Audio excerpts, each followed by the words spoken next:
Hi, welcome back everybody. I'm glad you're stopping in on the channel. Today we're going to attempt to fix this ripped upholstery on this glider chair. It's a two-man glider chair. I took one off already just to save time, but it virtually just comes unscrewed on the bottom.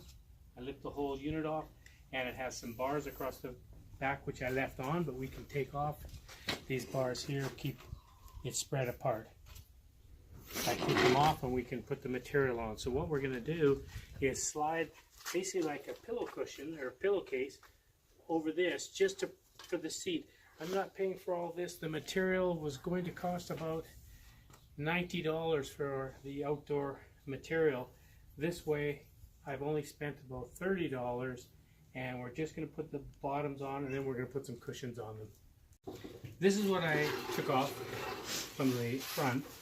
And this one was a little more ripped, and I originally thought that this was a slider, the new piece slid inside a track here.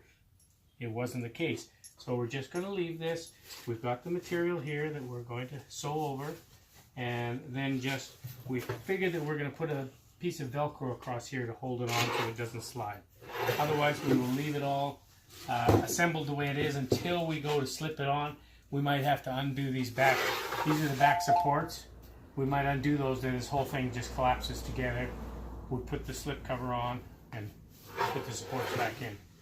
Now we've got the pieces measured out. We basically just held it up to the seat, and now we folded it over. So this is going to make two, I call them pillow covers, but that's basically all they are.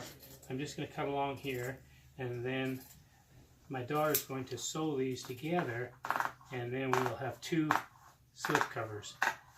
We're going to stitch on both of these sides, and we're going to leave this end open, which we're going to slip over like a pillow cover and slip onto the seat. But these will both be stitched.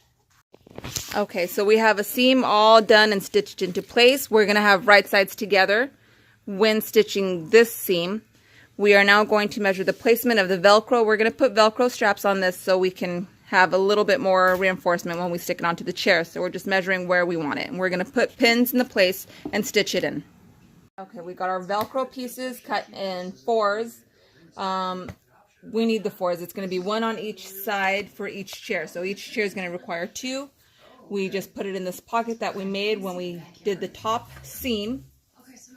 And it's going to be folded right sides together, and we're going to stitch along the whole long seam, leaving this short opening on the top.